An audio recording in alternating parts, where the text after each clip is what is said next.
오늘 하나님께서 우리에게 주신 말씀은 미가서 6장 1절에서 16절 말씀입니다. 미가서 6장 1절에서 16절 말씀입니다. 제가 한 절, 성도님들이 한 절 읽으신 후에 마지막 절은 함께 읽도록 하겠습니다. 너희는 여호와의 말씀을 들을지어다. 너는 일어나서 산을 향하여 변론하여 작은 산들이 내 목소리를 듣게 하라 하셨나니.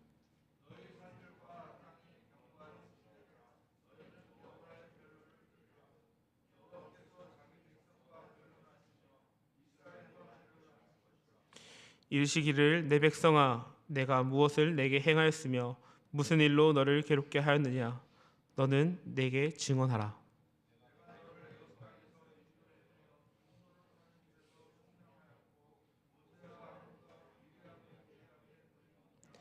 내 백성아 너는 모압 왕 발락이 꾀한 것을 겉과 부올의 아들 발람이 그에게 대답한 것을 기억하며 시딤에서부터 길갈에서의 길을 기억하라.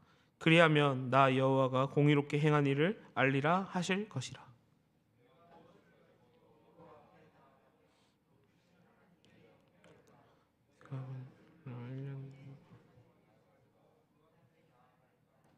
여호와께서 천천의 순양이나 만만의 강물 같은 기름을 기뻐하실까? 내 허물을 위하여 내 맏아들을 내 영혼의 죄로 말미암아 내 몸의 열매를 드릴까?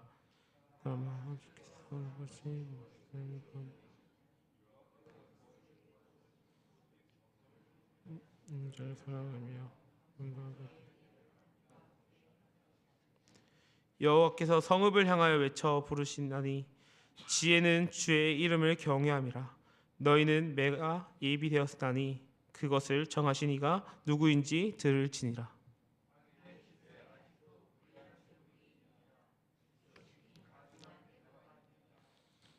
내가 만일 부정한 저울을 썼거나 주머니에 거짓 저울추를 두었으면 깨끗하겠느냐.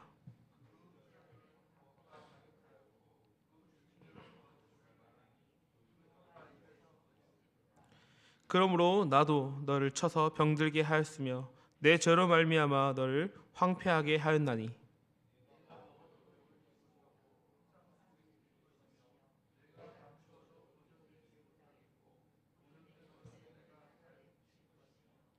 내가 씨를 뿌려도 추수하지 못할 것이며 감람 열매를 밟아도 기름을 내 몸에 바르지 못할 것이며 포도를 밟아도 술을 마시지 못하려. 함께 읽겠습니다. 너희가 오므리 율법과 아합집의 모든 예법을 지키고 그들의 정통을 따르니 내가 너희를 황폐하게 하며 그의 주민을 사람의 조속거리로 만들리라. 너희가 내 백성의 수욕을 담당하리라. 아멘. 이 새벽이라는 시간은 참 특별한 시간인 것 같습니다. 하루 중에 가장 조용한 시간, 세상의 소리가 아직 크지 않은 시간인 것 같습니다. 그래서 이 새벽은 하나님 앞에 우리의 신앙을 가장 솔직하게 드러낼 수 있는 시간인 것 같습니다. 이 시간에 하나님 앞에 나왔다는 것은 자체가 은혜이지만 동시에 이 새벽의 예배는 우리에게 질문을 던집니다. 나는 지금 무엇을 위해 하나님 앞에 서 있는가? 오늘 본문 미가서 6장은 하나님께서 하나님의 백성과 법정에서 송사하는 장면으로 시작합니다. 그런데 하나님은 감정적으로 화를 내거나 일방적으로 책망하지 않으십니다. 오히려 아주 차분하게 그러나 매우 날카롭게 질문하십니다. 3절에서 내 백성아 내가 무엇을 내게 행하였으며 무엇으로 너를 괴롭게 하였느냐. 이 질문은 단순한 책망이 아닙니다. 이 질문은 신앙의 본질을 묻는 질문입니다. 오늘 이 새벽 이 질문은 우리에게도 동일하게 다가오고 있습니다.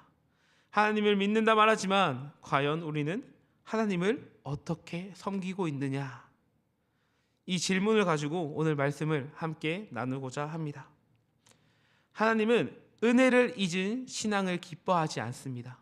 하나님은 은혜를 잊은 신앙을 기뻐하지 않습니다. 오늘 함께 읽은 미가서 6장 1, 2절은 하나님은 산과 언덕을 증인으로 부르십니다.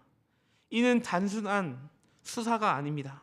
하나님과 이스라엘 사이에 맺어진 그 언약을 근거로 한 재판을 보여주시는 것입니다.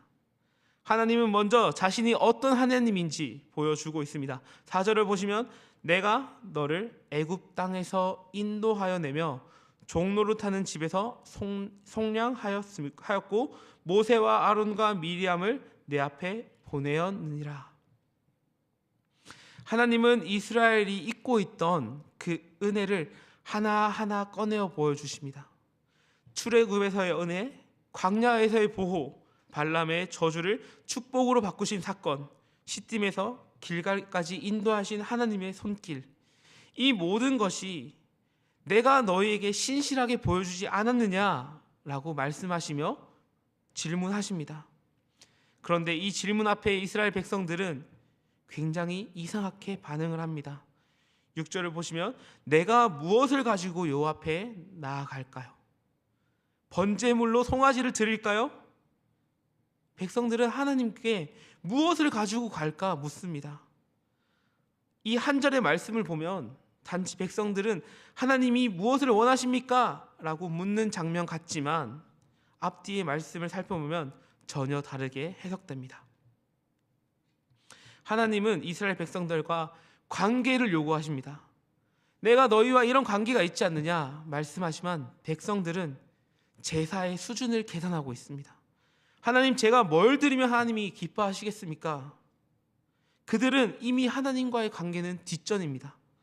그들의 삶에는 하나님이 없고 단지 제사를 드리는 것에만 급급해하며 제물의 크기로만 하나님께 대답하려고 합니다. 천천의 순양이면 되겠습니까? 만만의 강물 같은 기름이면 충분하겠습니까? 심지어 내 장자를 드리면 되겠습니까? 라고 말입니다. 이것은 형식적인 신앙의 위험성입니다. 삶은 바꾸지 않으면서 종교적 행위로 하나님을 만족시키려는 태도입니다. 하나님과의 관계는 뒤로 하고 제사에 빠져 있는 것, 이것이 가장 위험한 것입니다. 기독교는 종교가 아니라 관계입니다. 우리는 종교로서 하나님을 믿는 것이 아니라 나를 위해 이 땅에 오신 예수님과 관계를 맺으며 그분을 따라 살아가는 것이 기독교입니다. 사랑하는 성도 여러분, 혹시 우리가 오늘 이와 같이 이런 수준의 신앙에 머물러 있진 않습니까? 오늘 새벽에 나왔으니까 괜찮겠지, 오늘 말씀을 들었으니까 괜찮겠지, 헌신과 봉사가 있으면 괜찮겠지, 그러면 삶의 불의는 눈 감아 주실 거야. 말씀 앞에 회개하기보다는 내가 무언가를 했으니까 이 정도는 괜찮을 거야 라고 하며 스스로 위로하고 감아주고 있지는 않습니까? 하나님은 형식적으로 드려지는 이 신앙을 기뻐하지 않으십니다. 하나님은 우리의 시간을 원하시기 전에 우리의 마음과 삶을 원하시는 분이십니다. 하나님은 오늘도 우리와 친밀한 관계를 맺기를 원하십니다. 이 새벽 하나님께 기도할 때 형식과 모양으로 드려지는 기도보다는 그 풍성한 은혜 가운데 하나님과 깊은 교제의 시간이 되시길 간절히 소망합니다. 두 번째는 하나님이 기뻐하신 신앙은 삶으로 증명하는 신앙입니다. 하나님이 기뻐하신 신앙은 삶으로 증명하는 신앙입니다. 미가서 6장 8절은 신앙의 핵심을 분명하게 선포합니다. 사람아, 주께서 선한 것이 무엇임을 내게 보이셨나니 여호와께서 내게 구하시는 것은 오직 정의를 행하며 인애를 사랑하며 겸손하게 내 하나님과 함께 행하는 것이 아니냐. 하나님은 우리에게 많은 것을 원하시는 분이 아니십니다. 그러나 이 말씀은 매우 깊고 무겁게 다가옵니다. 세 가지를 말하고 있는데요. 첫 번째는 정의를 행하라고 말씀하십니다. 이 정의는 말이 아니라 행동입니다. 10절과 12절을 보면 이스라엘은 불의한 저울과 거짓된 말로 가득했습니다. 겉으로 예배를 드렸지만 삶의 현장에서는 하나님을 부인하는 선택을 하고 있는 모습입니다. 정의는 하나님을 믿는 사람이 하나님의 사람답게 행동하고 선택하는 것입니다. 조금 손해를 보더라도 정직을 택하는 것, 편법보다 진실을 택하는 것, 이것이 진실을 행하는 모습입니다. 둘째는 인애를 사랑하라 하십니다. 이 인애는 히브리어로 헤세드, 조건 없는 언약적 사랑을 보여주는 것입니다. 하나님은 우리가 인애를 억지로 행하는 것이 아니라 사랑하기를 원하십니다. 이러한 인애는 내가 받은 은혜를 기억할 때 흘러나오는 것입니다. 내가 용서받았음을 기억하고 다른 사람을 품어주는 것, 이것이 인애를 사랑하는 모습인 것입니다. 셋째는 겸손히 하나님과 함께 행하라 말씀하십니다.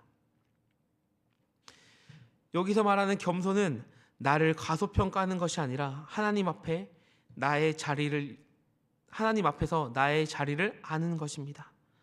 하나님과 함께 행한다는 것은 주일과 평일을 나누는 것이 아니라 매일의 삶 가운데 삶과 예배를 분리하지 않고 하나님과 함께 하는 것입니다. 그런데 이 세 가지를 이스라엘 백성들은 거부했습니다. 결국 13절에서 16절 말씀을 보시면 심판의 결과가 나옵니다. 먹어도 배부르지 않고 수고하여도 만족이 없는 삶, 하나님 없이 살 때 나타나는 그 공허한 현실을 보여주고 있는 것입니다.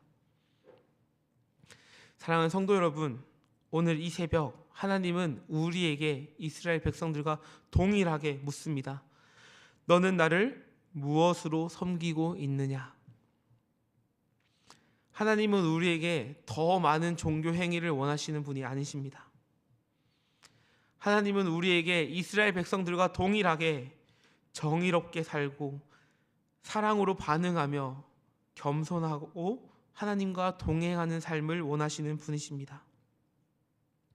이 새벽 드리는 이 예배 가운데 이 예배의 기도의 시간이 단지 하루를 버티기 위한 습관이 아니라 삶을 바꾸는 시작이 되었으면 좋겠습니다. 그래서 이 새벽에 나아가는 그 기도의 모든 발걸음이 하나님과 동행하며 하나님과 관계 맺는 시간이 되시길 간절히 소망합니다. 기도하겠습니다. 사랑의 하나님, 오늘도 우리 가운데 말씀하시고 또 기도로 나아가게 해주심에 너무나 감사합니다. 주님, 오늘 말씀을 통해 우리가 무엇으로 주님을 섬기고 있음을 돌아보게 해주심에 감사합니다. 주님, 만일 우리가 삶의 자리에서 주님을 잊고 형식과 습관으로 예배했던 모습을 이 시간 그런 모습이 있다면 내려놓게 하여 주시고 회개할 수 있도록 주님 도와주시옵소서. 우리가 주님 보여주신 그 선과 정의를 따르게 하여 주시고 매일의 삶 가운데 정의를 행하고 겸손히 주님을 따르는 우리가 될 수 있도록 주님 붙들어 주시옵소서. 주님, 매일의 삶 가운데 주님을 바라보게 하여 주시고 편한 길보다 옳은 길을 선택하게 하시며 말보다 행동으로 주님을 고백하는 믿음이 되게 주님 도와주시옵소서. 우리의 연약함을 아시는 주님께서 오늘도 붙들어 주시옵고 이 모든 말씀 살아계신 예수님의 이름으로 기도합니다. 아멘. 우리 오늘 나눈 말씀을 기억하며 이 두 가지 기도 제목으로 나아갔으면 좋겠습니다. 첫 번째로 기도할 때 우리의 모습을 먼저 회개하며 나아갔으면 좋겠습니다. 예배의 모습은 있었으나 삶을 따르지 않았던 모습을 회개하고 말로만 고백하는 신앙이 아니라 행동으로 주님을 섬기는 신앙이 되게 해달라고, 오늘 하루 주님 앞에서 정의롭고 바르게 살아갈 수 있게 해달라고 기도하겠습니다. 두 번째로 기도할 때 삶 가운데 손해가 있더라도 정의를 선택하는 믿음을 주시고 받은 은혜를 기억하며 인애로 사람들을 사랑하는 마음을 회복하게 해달라고, 모든 순간에 나의 뜻이 아닌 하나님과 함께 동행하는 그런 삶이 되게 해달라고 이 두 가지 기도 제목 가지고 함께 기도하며 나아가도록 하겠습니다.